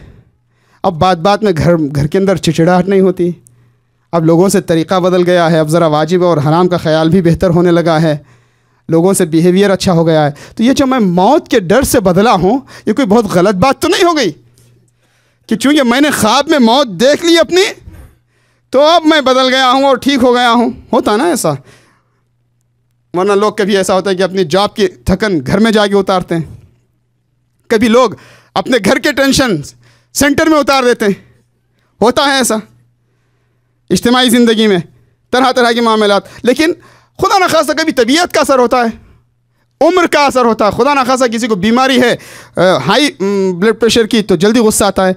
तो लेकिन इन तमाम बीमारियों पर भी नफ्सियाती और रूह के एतबार से अपने आप को काउंसलिंग करके कंट्रोल किया जा सकता है। आखिरत की याद इसीलिए तो है, मैं आगे मौका मिला तो अर्ज़ करूँगा, अला बिज़िक्रिल्लाहि तत्मइन्नुल क़ुलूब, याद इलाही इंसान को काबू में रखती है और ज़ाहिरी जिस्मानी बीमारियों पर भी थोड़ा असर ज़रूर होता है उसका। तो जब उन्होंने पूछा आलिम दीन से कि मैं ये जो मौत को याद करके और मौत का हाल देखने के बाद अपने आप को बदलता हुआ देख रहा हूँ, ये कोई बहुत ज़्यादा गलत बात तो नहीं है, तो एक मरतबा उन्होंने कहा कि नहीं नहीं कोई बात नहीं, मौत को याद करिए, ख़ुद कुरान में ताकीद है, अहादीस में ताकीद है, रोज़ मौत को याद करो, और याद करके तुम अपने अमल को अच्छा कर रहे हो तो इसमें कोई परेशान होने की बात नहीं है और इसमें कोई गलत बात नहीं पाई जाती। जवाब दे दिए, मुतमईन हो गए। वो शायद आलिम दीन थोड़ा सा मिजाज पसंद थे या समझिए तंज और मजाक के कायल थे। अदबन उन्होंने कहा कि अच्छा तो ठीक है, अब तो बदल गए, अब कब का प्लान है, क्या इरादा है, क्या डेट है, डिपार्चर डेट कब है, कब रवानगी है इंशाअल्लाह। देखिए ये तो मैं जोक नहीं कर रहा हूँ, मुहर्रम की तारीख़ें हैं। इसके बाद जो उन्होंने जवाब दिया, मुझ पर जिसका असर हुआ, वो जवाब देता है कि क़िबला, अब इससे फ़र्क क्या पड़ता है कि कल मौत है, 1 साल बाद मौत है, 10 साल बाद मौत है, 50 साल बाद मौत है, मुझे मौत का यकीन हो गया। ये आंखें खुल जाएं, यकीन हो जाए। कभी कहते हैं कि इल्मुल यकीन, किसी बात का आपको पता है कि ऐसा है, आपको पता है कि आग गर्म होती है, आग जलाती है, आपको पता, इसको कहते हैं इल्मुल यकीन। कभी आप आग को आंखों से देख लेते हैं, इसको कहते हैं ऐनुल यकीन। और कभी ऐसा होता है कि आप सिर्फ आग को आंख से देख नहीं रहे हैं, बल्कि आग को, उसकी गर्मी महसूस कर रहे हैं हाथ रख के। यह है हक़्क़ुल यकीन। अब आप आग में हाथ जलाते नहीं अपना, क्यों नहीं जलाते? आपके अंदर ताकत नहीं, ताकत है मगर गर्मी जला रही है, आपको दिखा रही है। देखिए नबी और इमाम मासूम होकर गुनाह क्यों नहीं करता? मजबूर है गुनाह ना करने पर, गुनाह कर नहीं सकता, नहीं, उसको गुनाह की हकीकत का पता होता है। आप जैसे अपने घर की छत से आप खुद को गिराते नहीं हैं, क्यों नहीं गिराते? आपके साथ जो है वो कुछ पुलिस के लोग लगे हुए हैं कि कहीं ऐसा ना कि तुम कूद जाओ, नहीं। हम चाकू लेके आंख अपनी नहीं फोड़ते, क्यों नहीं फोड़ रहे हैं? जानते हैं कि क्या खतरा है, ऐसा नहीं कि कर नहीं सकते। कहा अइम्मा मासूमीन और अंबिया भी गुनाह की ताकत रखते हुए गुनाह इसलिए नहीं करते कि उनको गुनाह की हकीकत का पता होता है। और सिर्फ हकीकत का पता नहीं होता, अहले मारिफत ने कहा कि गुनाह की हालत में नहीं कि जहन्नम में जाके कोई जलेगा, जिनको बसीरत हो उसी आलम में उस आग को और उस आतिश को महसूस कर रहे होते हैं। तो आंखें खुल जाएं, दीन की अहमियत हमारी समझ में आ जाए। यही हमारा सबसे बड़ा मसला और ज़िम्मेदारी है कि हम इस दुनिया में मुख्तसर ज़िंदगी के लिए आए हैं और अपनी निज़ाम हयात को ईमान के तकाज़े पर पूरा करना है। और इमाम अत्हार की ज़िंदगी को, मौला अली के हालात को, इमाम हुसैन की तालीमात को निगाहों में रखें तो होगा क्या कि दुनिया हमारी निगाहों में हक़ीर हो जाएगी। और अज़मल खालिक़ु फ़ी अनफुसिहिम फ़सग़ुरा मा दूनहु फ़ी अयुनिहिम, अल्लाह की बुज़ुर्गी उनकी निगाहों में है तो दुनिया की हर चीज़ उन्हें छोटी नज़र आती है। अब इस जुमले की वजाहत के लिए इस वक्त नहीं है, लेकिन जिनकी निगाह में दुनिया हक़ीर हो जाए वो पूरी दुनिया छोड़कर हक़ की जानिब आगे बढ़ने में देर नहीं करते। शब आशूर इमाम हुसैन ने चिराग गुल करके अपने चाहने वालों का जहाँ इम्तिहान लिया, वहीं एक हुज्जत दुनिया वालों के सामने ऐसी भी है कि एक शख्सियत को ख़त लिख के बुलाया इमाम हुसैन ने, जिसका नाम है हबीब। अजीब बात है,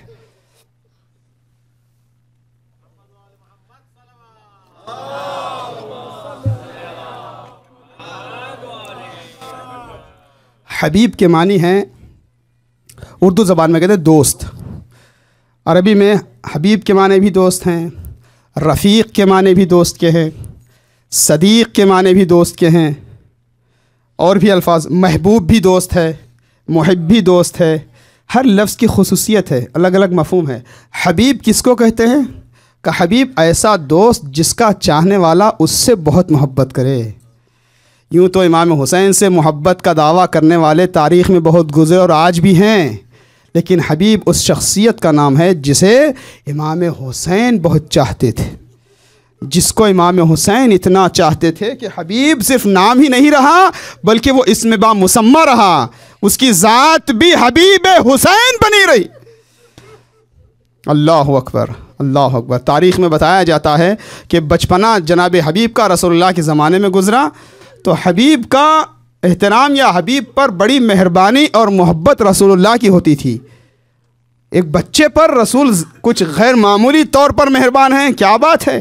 कहा तुम देखते नहीं हो मेरे हुसैन के कदमों की खाक उठा के अपने आँखों पे डाला करता है, सर पे डाला। ये बचपना हबीब का था, अजीब कैफियत है। और आज भी जो लोग ज़ियारत पे गए हैं जानते हैं, अल्लाह आपको हम सबको इंशाअल्लाह करबला की ज़ियारत मैसर कराए। अब इमाम हुसैन की ज़री पे हाज़िर होना चाहते हैं तो पहले आप हबीब से होते हुए जाते हैं। निशान कदम ढूंढते ढूंढते ज़री हुसैन तक पहुंच गया हबीब। अजीब बात है, ज़री बहुत अजीम मुकाम है। जो हायर हुसैनी है वो कुब्बा है जो काबे का काबा है, और वहाँ भी बारगाह में हबीब कदमों तले इमाम हुसैन के गोया बैठे हुए हैं। करबला के मैदान में 2 मुहर्रम को इमाम हुसैन का काफ़िला पहुँचा तो तारीख़ कहती है कि हुर का लश्कर रास्ता रोक कर लेके जा रहा था, और उसके बाद जब करबला में क़ियाम हुआ इमाम का तो रोज़ बरोज़ यज़ीद के लश्कर, इब्न ज़ियाद के लश्कर की तरफ से लोग गुरोह गुरोह आते थे और लश्कर के सरदार आया करते थे। हर रोज़ कदमों की आहट और घोड़ों की टापों की आवाज़ें सुनाई देती। तो जनाब ज़ैनब कभी पूछती, भैया ये क्या आवाज़ें हैं। शायद बीबी के दिल में ये ख्याल आता कि कहीं कोई मेरे भाई की नुसरत के लिए आ रहा है, और शायद मौला जवाब देते रहे हों कि बहन ज़ैनब, जब बाबा अली मुर्तज़ा की हक़ानियत के सबूत के लिए माँ लोगों के दरवाज़ों तक पहुँची तो कोई मदद को नहीं आया। बाबा अली मुर्तज़ा को कोई मदद करने के लिए नहीं आया।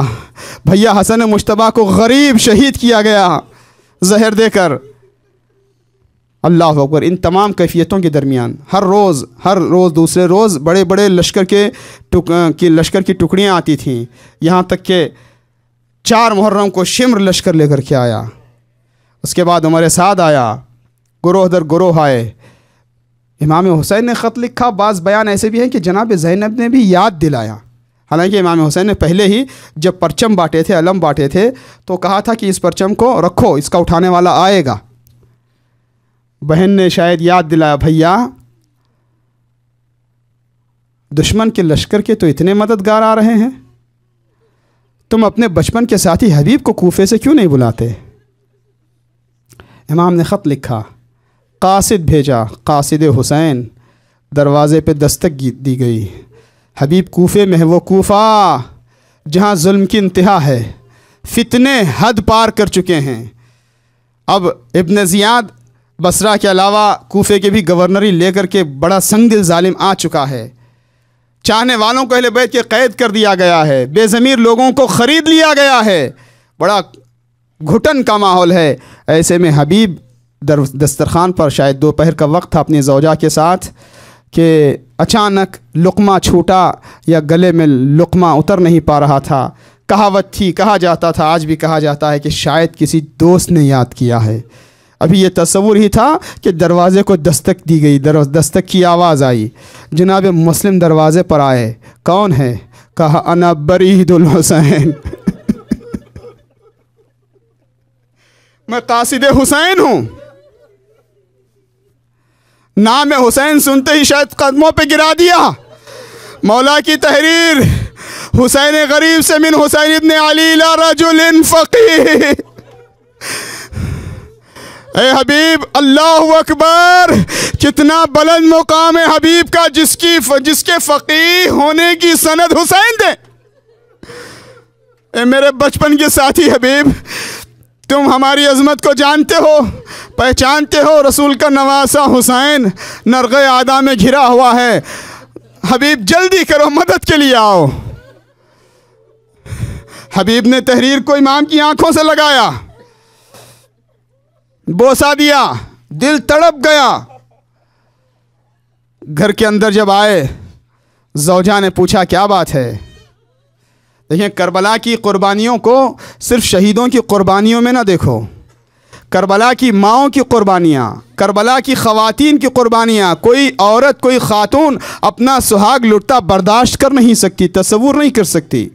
अब जनाब हबीब ने ये इम्तिहान लिया या क़यामत तक आने वाली मुसलमान और मोमिन औरतों को पैगाम दिया शायद अपनी ज़ौजा को जानते भी हों, लेकिन सवाल जब ज़ौजा ने किया कि हबीब क्या बात है, कहा कि रसूल के नवासे ने करबला में क़ियाम किया है, करबला से ख़त भेजा है। किस लिए? कहा नुसरत के लिए बुलाया है, मदद के लिए बुलाया है। एक मरतबा ज़ौजा पूछती हैं तो क्या इरादा है? हबीब इम्तिहान ले रहे थे या दुनिया के सामने सबूत दे रहे थे? सोच रहा हूँ, देखेंगे, गौर करना पड़ेगा, जाएं न जाएं, क्या करें, गौर करना चाहता हूँ। एक मरतबा ज़ौजे हबीब को जला लाया, कहा तुम्हें गैरत नहीं आती? रसूल का नवासा मदद के लिए बुलाए, तुम लिबास है ख़वातीन पहन लो, औरतों का हुलिया अपनाओ, तुम मदद के लिए नहीं जा सकते? तो तुम्हारी ज़िंदगी की हकीकत क्या, क्या हैसियत? कहा जनाब हबीब ने कहा घबराओ नहीं, मैं जाऊंगा, लेकिन माहौल ऐसा है कि सीधे फौरी तौर पर निकल भी नहीं सकते। रिवायतों के अल्फाज हैं कि जनाब हबीब ने अपने ग़ुलाम को सवारी के साथ शहर के बाहर भेज दिया, पहले तैयार हो जाएं, फिर जनाब हबीब जब चले हैं, अज़ादारो तस्वुर कर सको, सुन सको, तो एक मरतबा तारीख़ कहती कि जिस वक्त जनाब हबीब पहुँचे हैं सवारी के पास, आने में देर हो रही थी, तो ग़ुलाम भी तड़प रहा था और सवारी की आंखों से आता। करीब पहुँचे, क्या बात है? कहा घोड़े को तसल्ली दे रहा है ग़ुलाम कि न घबरा, अगर मेरा हबीब ना आया तो क्या हुआ, मैं तुझ पर मेरे मौला की नुसरत के लिए जाऊँगा। एक मरतबा हबीब तड़प गए, न जाने कैसा वक्त आ गया, फर्जंद ज़हरा पर अल्लाह कैसी गुर्बत आ गई।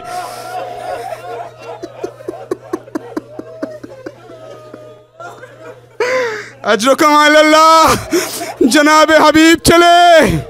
अल्लाह हम सबको, आप सबको हबीब का जज्बा अता करे। शुहदाए करबला की अजमत के तुफैल में दुनिया के आज़ादारों की हिफाजत हो, ज़ियारत गाहों की हिफाजत हो, अज़ा खानों की हिफाजत हो, दहशत गर्दों की दहशत गर्दी उन्हीं की तरफ लौट जाए, उलमा मराजे की हिफाजत हो। इंशाअल्लाह तौफ़ीक़ात शामिल हाल रहें। खुदा दुनिया तक पैगाम हुसैन पहुँचाने के लिए हमें ज़रिया बना दे, हमारी आँखों को पाक बना दे, हमारे दिलों को पाक बना दे, हमारे गुनाह धुल जाएं। जनाब हबीब तेज़ी से चले, अब करबला पहुँचे। मैंने अर्ज़ किया था, रोज़ उमर साद के सरबराही में, शिम्र की सरबराही में इब्न ज़ियाद की तरफ से गुरोह दर गुरोह लश्कर आ रहा था। घोड़ों की टापों और आहटों से बीबियों के कलेजे दहल जाते थे, बच्चों के कलेजे दहल जाते थे। इतने छोटे से कबीले को जंग के लिए इतने बड़े लश्कर आ रहे हैं, लेकिन एक मौका ऐसा आया कि कूफे की जानिब से सवारी करीब आई। इधर इस्तकबाल के लिए इमाम हुसैन आगे बढ़े, अबुल फजल अब्बास आगे बढ़े, अली अकबर आगे बढ़े। जैसे ही हबीब पहुंचे तो एक मतलब बुलंद आवाज में इस्तकबाल हबीब में तकबीर बुलंद हुई, अल्लाह अकबर। इधर आवाज तकबीर का बुलंद होना था, उधर खैमे के अंदर सानिया ज़हरा के कानों तक पैगाम पहुंचा।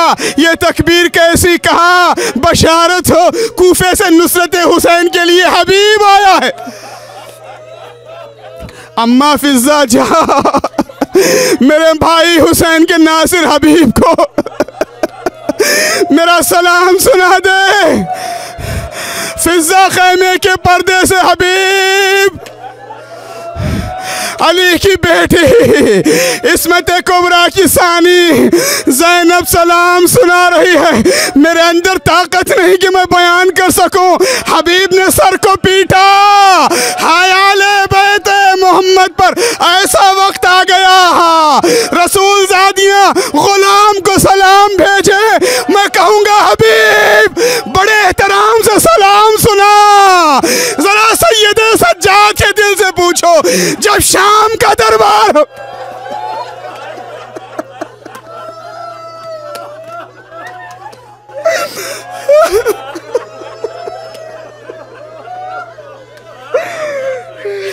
ए हबीब तुमने बड़े एहतराम से ज़ैनब का सलाम सुना, मगर तुमसे सुना न गया।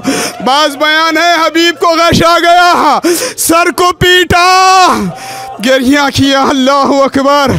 हबीब को सलाम जिसने ज़ैनब के दिल को खुश कर दिया, जिसने अहले हरम की हिम्मत बांधी। बेवफाई के दौर में मोहब्बत व वफ़ा और नुसरत का पैगाम लेकर के आए। अब बाकी तफसील बयान करने की ना गुंजाइश है न ज़रूरत है। शब आशूर तक जनाब हबीब की खिदमत, इमाम हुसैन के खुतबे के जवाब में हबीब का कलाम, मंजिलें आगे बढ़ी। ज़ोहरे आशूर का वक्त आया। अबू समामा साइदी ने कहा, मौला लगता है कि ज़वाल का वक्त हो चुका है। कैसे आशिक थे हुसैन के, तीरों के साए में मुसल्ला बिछाने का कितना शौक़ था। इमाम ने कहा, अबू समामा खुदा तुमको मुसल्लिन ज़ाकिरीन में शुमार करे। ए हबीब, उमर साद से कह दो कि कुछ देर के लिए जंग रोक दे, हमें नमाज़े ज़ोर पढ़ने की मोहलत मिल जाए। जनाब हबीब जब दुश्मन से कलाम करने के लिए गए, अजीज़ों, तीरों के नेज़ों के ज़ख्मों से ज़्यादा ज़बान का ज़ख्म होता है।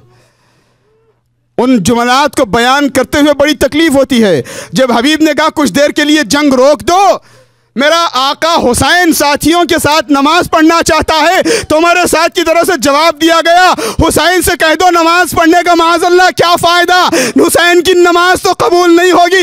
ये सुनना था। एक मरतबा हबीब को जलाल आया, ए फर्जंद रसूल, अब नमाज तो आपके जद के साथ ही अदा की जाएगी, मैदान जाने की इजाज़त दें। अब मुझसे बर्दाश्त नहीं हो सकता कि ये खबीस कहें मेरे मौला की नमाज कबूल नहीं है। ये ज़ईफ़ जवान जज्बे लेकर गया, नसीहत करते हुए, जंग के जौहर दिखाते हुए। एक मरतबा वो वक्त आया, घोड़े से जमीन पर आए, आवाज दी, या मौला अदरिकनी, ए मौला मदद के लिए आइए। इमाम हुसैन सराहने आए, मजलिस तमाम है, सरे हबीब, आगोश हुसैन। एक मरतबा देखते ही देखते हबीब ने आगोश से सर को हटा लिया। ए मेरे बचपन के साथी हबीब, तूने सर क्यों हटाया? मौला मेरे सर के लिए तो आपकी मेरे सर के लिए आपकी आगोश, लेकिन जब आप घोड़े से जमीन पर आएंगे, मौला कौन होगा? अल्लाहु अकबर।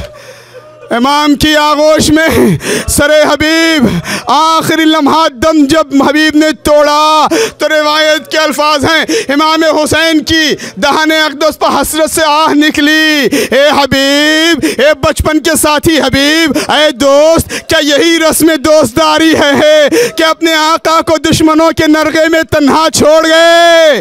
जनाब हबीब का जनाजा खैमों की जानिब अज़ादारों असरे आशूर नवासे रसूल शहीद कर दिया गया। शाम में गरीबा हुई, काफिला कूफा पहुंचा, मजलिस तमाम है। जब काफिला कूफा पहुंचा तो बाज़ बयान ऐसे मिलते हैं कि जनाब हबीब का जो बच्चा था वो सैयद सज्जाद के करीब आया, कदमों से लिपट कर अपना तारुफ कराता है, मैं फर्जंद हबीब हूँ, मैं हबीब का बेटा हूँ। इमाम ने दस्ते शफ़क़त गोया फेरा। ज़ैनब ने पूछा ये कौन है? क्या हबीब का बेटा है। एक मरतबा तारीख कहती है, जनाब ज़ैनब ने हबीब के बच्चे से पूछा, ए मैं फर्जंद ए यतीम हबीब, बता तेरी माँ भी कहीं है? कहा वो दूर बैठी है, वो दूर नजर आ रही है। ऐ ज़ौजे हबीब, क्या मामला है? कहा बस मैं आंखें बंद किए हुए हूँ, खुदा ना करे कि मंजर मैं अपनी आंखों से देख सकूं।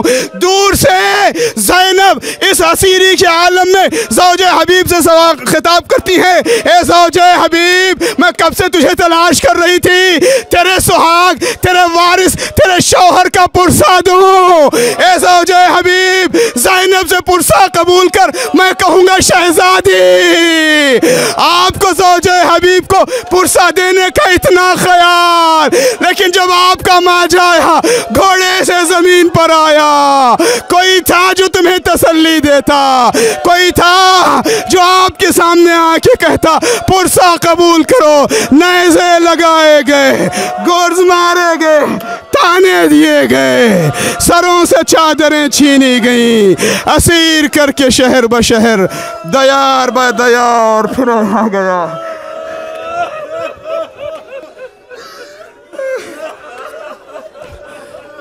अस्सलामु अलैका या अबा अब्दुल्लाह व अलल अरवाह अल्लती हल्लत बिफनाइक अलैकुम मिन्नी जमीअन सलामुल्लाह अबदम मा बक़ीतु बक़ियल लैल वन नहार वला जअलहु अल्लाहु आखिरल अहद मिन्नी लिज़ियारतिकुम।